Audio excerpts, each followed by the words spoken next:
오늘은 이제 종려 주일입니다. 예수님께서 십자가를 지시기 위해서 예루살렘에 들어가신 것을 기념하는 절기입니다. 예수님께서 공생애를 시작하시면서 유대 지역과 또 이방 지역을 다니시면서 먼저는 회개를 선포하셨고, 그리고 하나님 나라의 복음을 선포하시면서 많은 백성들을 하나님께로 인도하셨습니다. 인간의 몸으로 오셨지만 그분이 친히 하나님 되심을 나타내기 위해서 정말 많은 표적과 기사, 기적을 일으키시기도 하셨습니다. 이제 때가 되셔서 십자가를 지시기 위해서 유대인들의 가장 큰 명절인 유월절을 맞이해서 이제 오늘 예루살렘에 들어가시는 장면입니다. 여러분, 예수님은 육신의 삶으로는 이제 일주일 남으셨어요. 일주일 후면 예수님은 십자가에 달려 죽으시게 됩니다. 그거를 아시면서 예루살렘으로 들어가시는 거예요. 죽으시기 위해서 예루살렘으로 들어가시는 예수님이 계신가 하면은 반면에 살기 위해서 그 예수님을 맞아들이는 많은 사람들이 있었습니다. 그 수많은 행렬, 그 사람들은 그 손에는 종려나무가지를 막 흔들고 있었고, 그들의 입은 호산나를 외치고 있었습니다. 호산나 찬송하리로다. 주의 이름으로 오시는 이 곧 이스라엘의 왕이시여. 여러분, 이 사람들의 이 외침의 뜻은 분명했습니다. 이스라엘은 과거로부터 늘 식민지의 나라였어요. 주권이 자기들에게 있었던 적이 거의 없었어요. 애굽의 식민지였고, 바벨론의 식민지였고, 페르시아, 그리스, 지금 이 성경의 상황으로 보면 로마의 식민지로 살고 있는 겁니다. 그래서 지금 예수님을 맞이하는 이 사람들의 기대가 있어요. 제발 식민지에서 좀 해방시켜달라. 어떻게 보면 우리나라 말로 좀 표현하면 좀 사람답게 살게 해달라. 그런 요청을 예수님께 지금 하고 있는 겁니다. 여러분, 그런데 우리가 뭔가를 부탁할 때도 이 부탁을 들어줄 수 있는 사람인가 아닌가를 확인한 다음에 해야 되는 거잖아요. 그러니까 이 나라를 해방시켜달라, 사람답게 좀 살게 해달라, 이런 부탁은 아무나에게 할 수 있는 게 아니에요. 이 사람들이 왜 예수님 앞에 이런 부탁을 할 수 있었는가? 사람들은 알았어요. 바로 직전에, 이 일이 있기 직전에 예수님께서 죽은 나사로를 살리셨다는 소식을 들었어요. 죽은 사람도 살리는데, 그런 능력 있는 분인데 이 나라 해방쯤은 문제될 것이 없다, 그런 생각을 하게 된 거예요. 예수님은 예루살렘에 들어오시기 전에 나사로를 살리셨는데, 여러분, 나사로가 죽은 지 며칠 만에 살리셨냐면 나흘 만에 살리셨어요. 심지어 그 시신의 냄새가 나서 가족들도 그에게 가까이 가기 어려운 그 상황이었는데, 동굴에 갇혀 있는, 그 당시 이 사람들은 무덤이 동굴이었어요.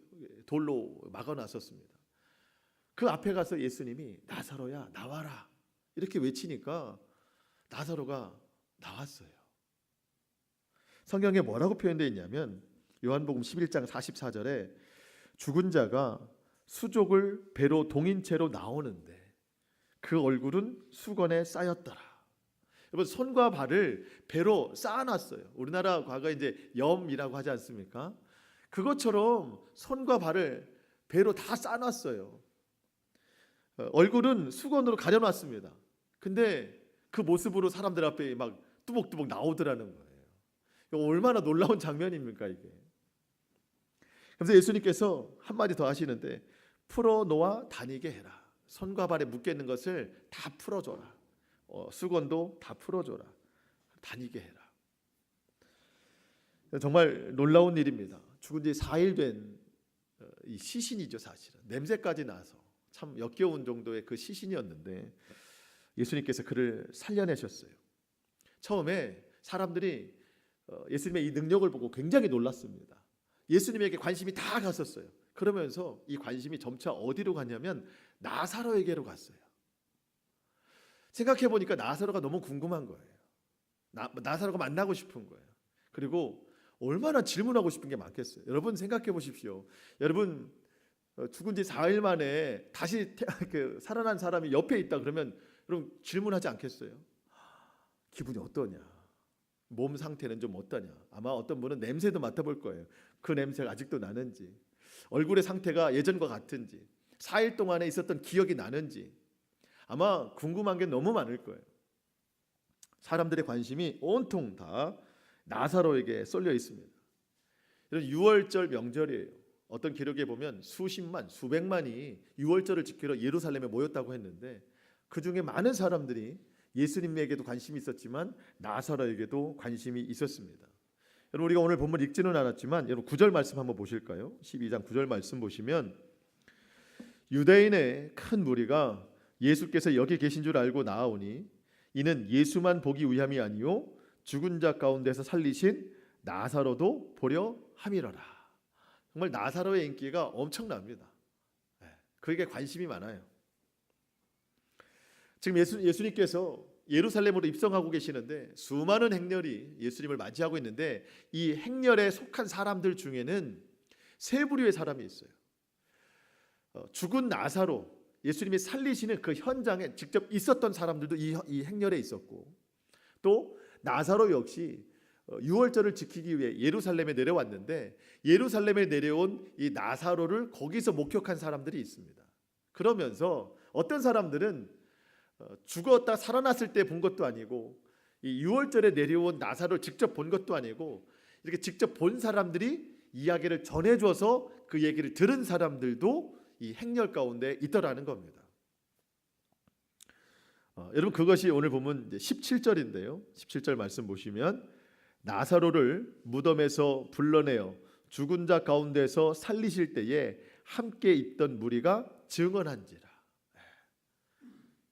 나사로를 본 사람들, 그 사람들이 몰려있는 이 많은 행렬들에게 이 일을 증언하고 있습니다. 예수님도 증언하고 있고 나사로가 이렇게 된 것도 증언하고 있습니다. 사람들은 왜 모였을까요? 18절에 보니까 이에 무리가 예수를 맞음은 이 표적 행하심을 들었습니다.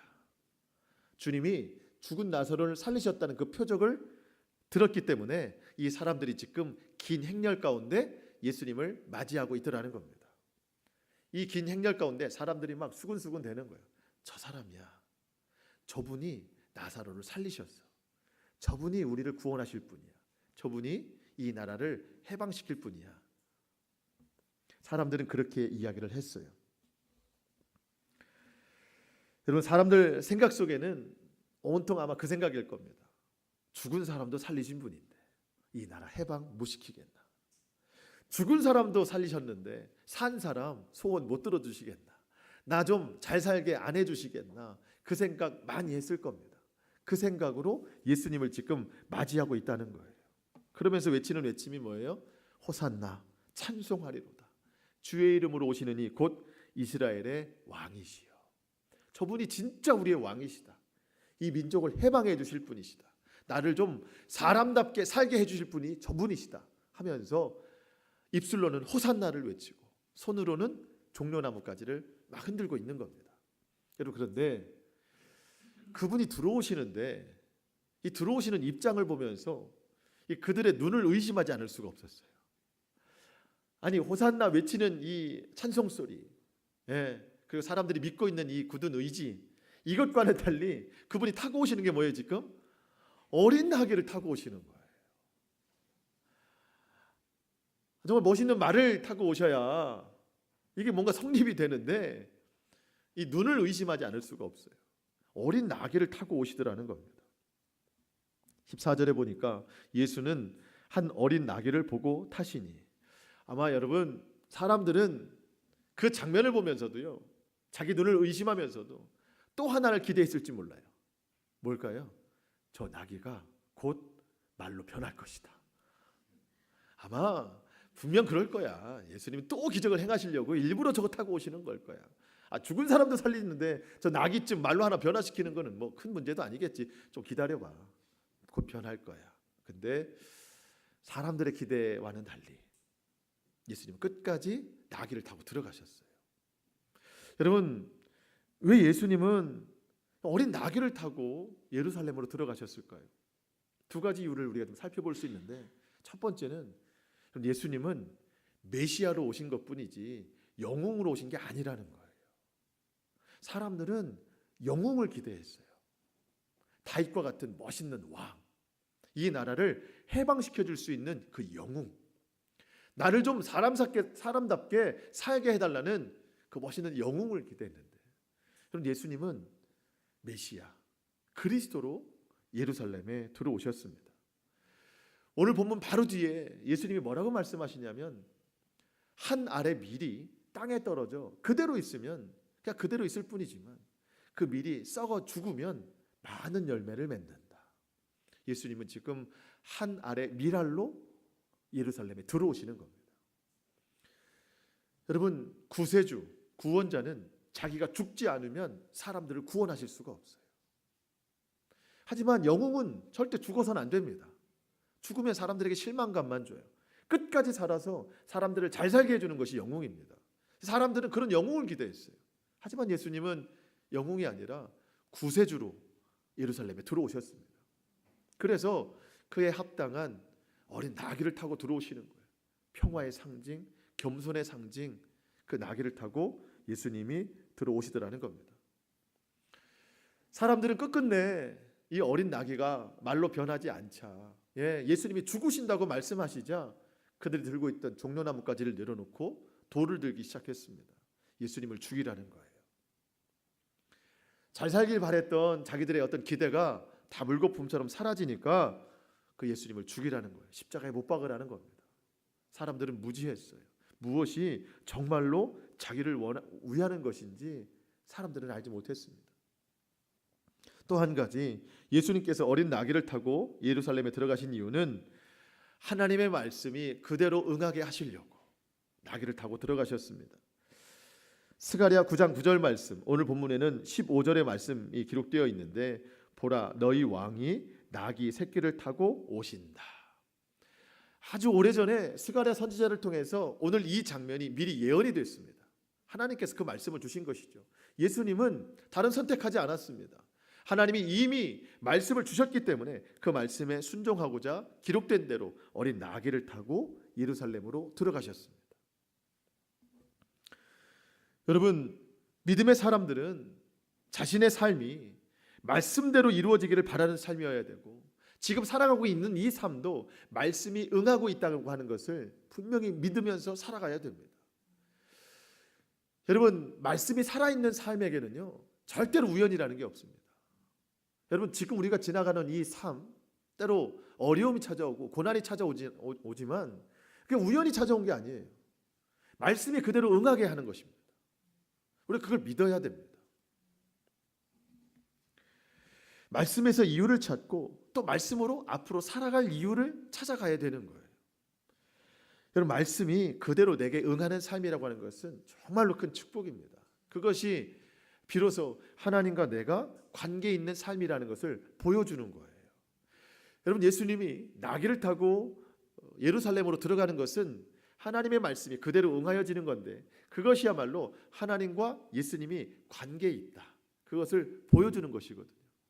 그래서 우리가 말씀대로 살아가고 내 삶의 어떤 이유든지 말씀에서 찾는다고 하는 것은 내가 하나님과 관계 있는 사람이구나, 말씀이 내게 그대로 응하여지고 있구나, 이 고백으로 우리가 살아갈 수 있게 된다는 겁니다. 여러분, 때로 우리가 고난과 고통이 찾아올 때 여러분, 내가 말씀으로 그 이유를 좀 찾아보고 또한 말씀으로 그 가운데 소망을 발견할 수 있었으면 좋겠습니다. 여러분, 예수님이 나귀를 타고 들어가는 것은 사람들로 하여금 실패라고 여겨지게 하는 부분이었어요. 곧 십자가를 지심도 사람들은 완전히 실패라고 여겼습니다. 하지만 예수님은 하나님의 말씀이 응하기 위해서 나귀를 타고 들어가신 것이고, 하나님의 말씀이 응하기 위해서 십자가를 지시는 겁니다. 절대 실패가 아니에요. 하나님의 말씀이 응하게 하시는 영적인 성공을 거두시는 말씀이라는 겁니다. 여러분, 우리가 뭔가 잘 될 때는 성공이고 안 될 때는 실패다, 그게 아니에요. 잘 되든 안 되든 하나님 말씀을 떠나가 있으면 그것은 성공이라고 말할 수 없습니다. 늘 하나님의 말씀이 우리 삶 가운데 응하는 그런 믿음의 삶이 될 수 있기를 축복합니다. 어쨌든 지금 사람들이 보고 있는 이 나귀 한 마리를 보고도 견해 차이가 있어요. 예수님과 백성들. 근데 사실 그거보다 더 큰 차이를 보이고 있는 것이, 근본적인 것이 뭐냐면 이 예루살렘에 들어가는 목적, 이것이 많은 사람들과 예수님이 생각하는 것과 완전히 다르다는 겁니다. 제가 오늘 여러분과 나누고 싶은 말씀이 바로 이거예요. 여러분, 예수님께서 예루살렘에 들어가시는 이 과정은 오늘 본문 요한복음뿐만 아니고 마태복음, 마가복음, 누가복음에도 다 기록이 되어 있습니다. 조금 표현만 다를 뿐이지 동일하게 기록이 되어 있습니다. 그만큼 중요하다는 거예요. 그런데 예수님께서 오늘 예루살렘으로 들어가시는 이 과정, 이것보다 오늘 더 중요하게 여기시는 것은 주님이 오늘 내 마음으로 들어오시기를 원하신다는 거예요. 내 삶으로 입성하시기를 원하신다는 겁니다. 요한계시록 3장 20절 말씀에 볼지어다 내가 문 밖에 서서 두드리노니 누구든지 내 음성을 듣고 문을 열며 내가 그에게로 들어가 그와 더불어 먹고 그는 나와 더불어 먹으리라. 예수님이 교회 문 밖에 서서 두드리신대. 계속 그 교회로 들어가고 싶다는 거예요. 다른 말로 예수님께서 오늘 나의 심령을 자꾸 두드린다는 거예요. 내 심령으로 들어오기 싶어서 내 삶을 두드리는 거예요. 내 삶으로 들어오기를 원하시면서. 여러분, 이것은 믿지 않는 사람들에게 하시는 말씀이 아니에요. 초대교회 라오디게아 교회 성도들에게 하신 말씀입니다. 예수님 믿는 사람들에게 제발 좀 내가 교회로 들어가고 싶다. 제발 좀 내가 너의 삶으로 들어가고 싶다. 마음으로 들어가고 싶다. 여전히 두드리노니. 오늘 우리에게 하시는 말씀이에요. 왜 이런 책망의 말씀을 들었을까? 라오디게아 교회가 이렇다는 거예요. 내가 너의 행동을 아노니 너는 차갑지도 않고 뜨겁지도 않다. 내가 차든지 뜨겁든지 하기를 내가 원하노라. 믿는 건지 안 믿는 건지 분간을 못하겠다는 거예요. 예수님을 믿는다고 하면서 예수님을 교회 문 밖에 세워놨다는 거예요. 믿음의 문 밖에 세워놨다는 겁니다. 필요할 때만 들어오시라는 거예요. 이기적인 신앙이라는 겁니다. 여러분, 우리는 예수님을 믿은 연수만큼 몇 년을 믿었는가 하는 만큼 우리 종료주의를 지켰어요. 어쩌면 그것보다 더 많은 예루살렘 입성의 말씀을 우리는 들었을 겁니다. 그런데 귀로는 많이 들었으나 또 몸으로는 종료주의를 그렇게 지켰으나 내 마음으로 예수님을 모신 적은 얼마나 되는가? 오늘 본문의 군중들처럼 입술로는 호산나를 외치고 손으로는 종려나무까지를 흔들면서도 내 마음으로는 이들과 똑같이 주님, 죽은 사람도 살리시는데 산 사람 소원 왜 못 들어주십니까? 저 좀 사람답게 살게 해주세요. 저 좀 잘 살게 해주십시오. 이런 고백, 이런 외침을 여전히 하고 있지는 않은가? 우리 예수님은 오늘도 나의 마음을 막 두드리고 계세요. 내 삶에 들어오기를 원하십니다. 죽은 자를 살리신 그 표적 때문에 예수님을 맞이한 그 큰 무리의 신앙이 아니라, 여러분, 예수님이 나사로를 왜 살리셨을까요? 물론 그의 인생이 안타깝기 때문에 그를 살리시기도 했지만, 여러분, 그 능력을 베푸시는 그 상징은 사람이 육신만 살리는 것이 아니라 영적인 호흡까지도 살리신다고 하는 것을 예수님이 친히 보여주셨기 때문입니다. 예수님께서 죽은 나사로를 살리시기 전에 하신 말씀이 뭔지 기억하십니까? 나는 부활이요 생명이니 나를 믿는 자는 죽어도 살겠고 살아서 나를 믿는 자는 영원히 죽지 아니하리라. 예수님 믿다가 죽은 사람은요, 주님이 다시 오실 때 부활합니다.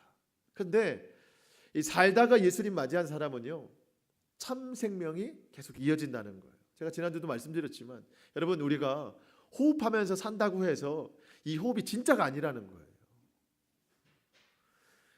여러분, 믿지 않는 사람들은요, 여전히 호흡을 하지만 그들의 결과는 어디라고요?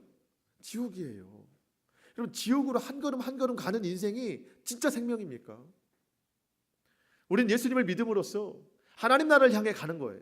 그 나라가 참 생명이 있는 나라입니다. 그 나라를 향해 걸어가는 오늘 하루도 우리는 참 생명의 호흡을 하고 있는 거라고요. 무릇 살아서 나를 믿는 자는 영원히 죽지 아니하리라. 영원히 산다는 얘기가 아니고요, 이 호흡을 끝까지 가지고 간다는 거예요. 참 생명의 호흡을.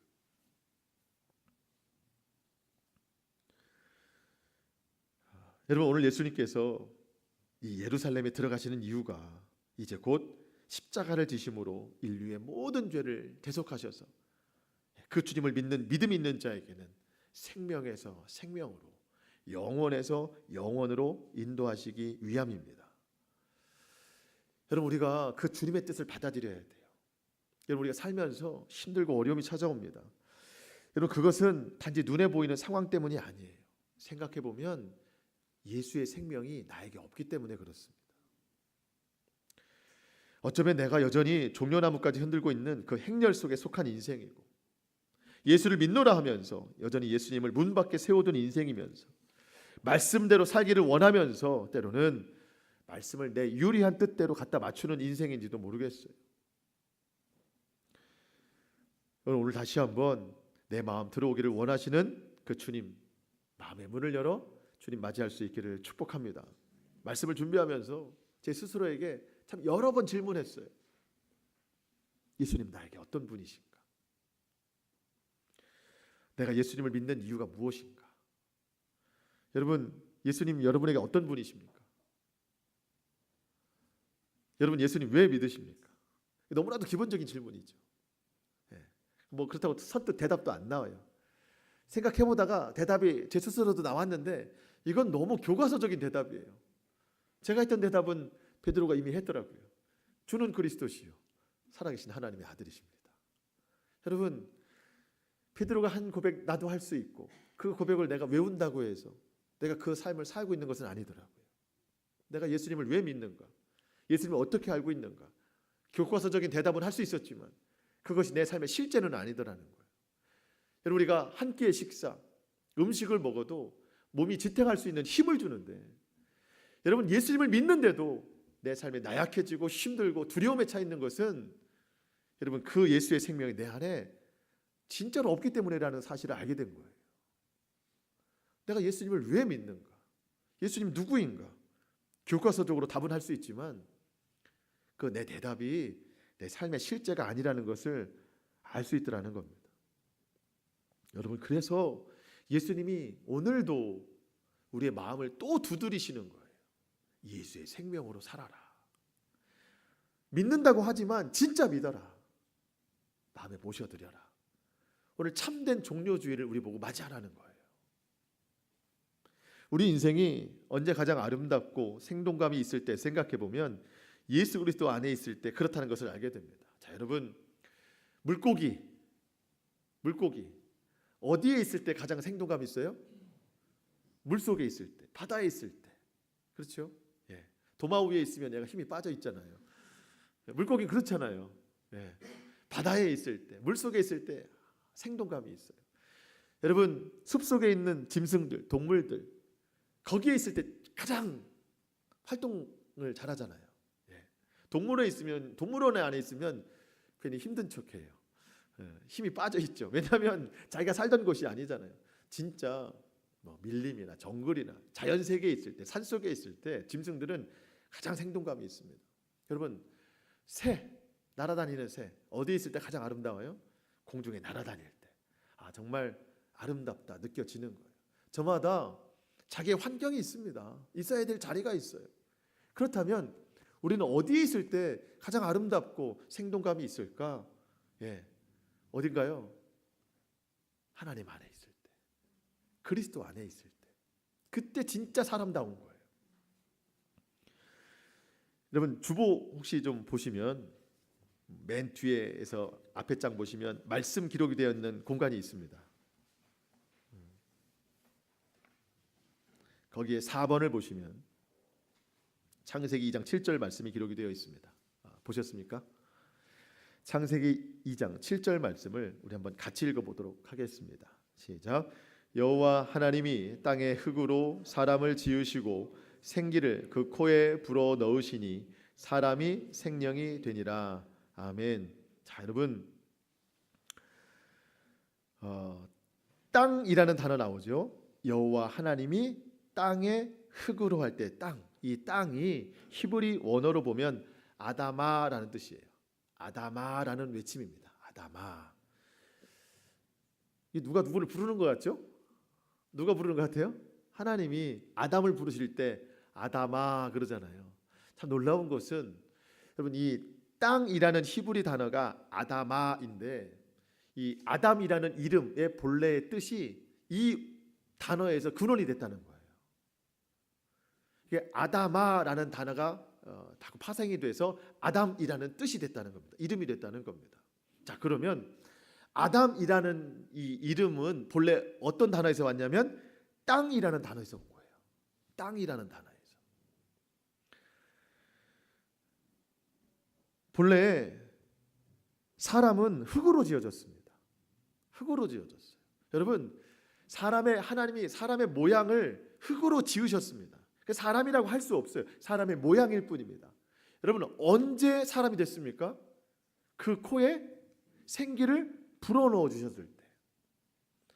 아다마였어요. 그냥 아다마, 흙이었습니다. 근데 그때 코에다가 생기를 불어넣으시니 그때 진짜 생명이 되더라. 생기는 숨, 호흡, 영혼이라는 뜻입니다. 여러분, 하나님께서 천지를 창조하실 때 모든 짐승들, 바다의 물고기들, 공중의 새들, 이것은요 자연에서 그냥 나오게 하셨습니다. 다 그냥 뭐 있으라 하니까 막 하늘에서 막 새가 날아다녔어요. 물고기가 바다에서 막 헤엄치고 다녔습니다. 짐승들이 막 뛰어다녔어요. 그냥 자연에서 다 나왔어요. 사람만큼은 흙으로 지으시고 하나님이 친히 그 코에 호흡을 집어넣으셨습니다. 사람만큼은 하나님에게서 나온 거예요. 하나님에게서. 그때 비로소 진짜 생명, 사람이 되더라는 겁니다.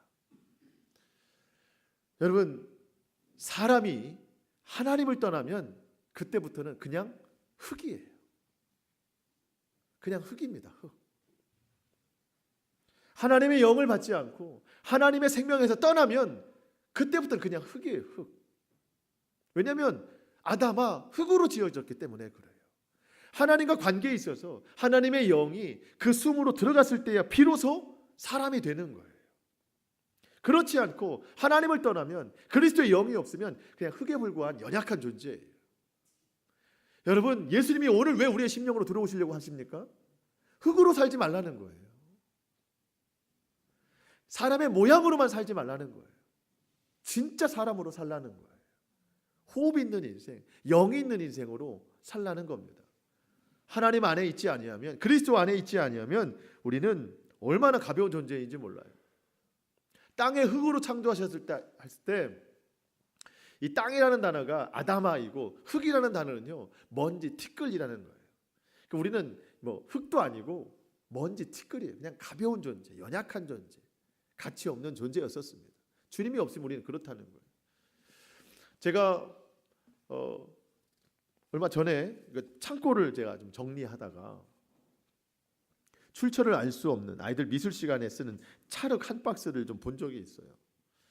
아마 원래 그게 있었을 때는 아마 당장 필요치 않아서 그냥 창고에 보관을 했었나 봐요. 근데 제가 창고를 정리하다 보니까 이제 찰흙 한 박스가 있는데 찰흙은 보통 낱개로 비닐 포장되어 있잖아요. 근데 이 비닐이 뜯어진 것도 아닌데 좀 많이 굳어 있더라고요. 시간이 오래돼서 그런지. 그래서 뭐 이게 뭐 그냥 말랑말랑해도 쓸지 말지인데 이미 굳어져 있었기 때문에 더 이상 보관할 필요가 없겠다 해서 버려야 되겠다는 생각을 하게 된 거예요. 여러분, 그런데 제가 창고를 정리하다가 뭐 출처를 알 수 없는 보석을 발견했다.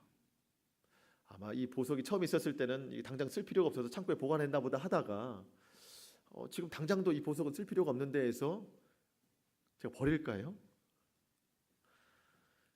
혹여라도 그 보석에 오물이 좀 많이 묻어 있어서 지저분해 버려야 되겠다 해서 제가 그 보석을 발견한 즉시 그 보석을 버릴까, 더 이상 보관할 의미를 갖지 못할까 했을 때 절대 그렇지 않습니다. 그 보석을 발견한 시간부터 해서 그 보석이 내 마음에 들어오고 그것을 보관하려고 얼마나 애를 쓰겠어요. 여러분, 흙은 언제라도 구입할 수 있고 아무것도 아니에요. 근데 보석은 아주 귀하잖아요. 우리 흙이에요. 흙과 같은 존재였어요. 하나님의 생명이 없을 때. 근데 하나님께서 코에 생기를 불어 넣어 주시니까, 영혼이 들어가니까 그때부터 이 보석보다 더 찬란한 하나님의 특별한 존재가 됐다는 거예요. 여러분, 그래서 사람은 그리스도 안에 있을 때와 그리스도를 떠났을 때 그의 삶이 다르게 나타나는 거예요.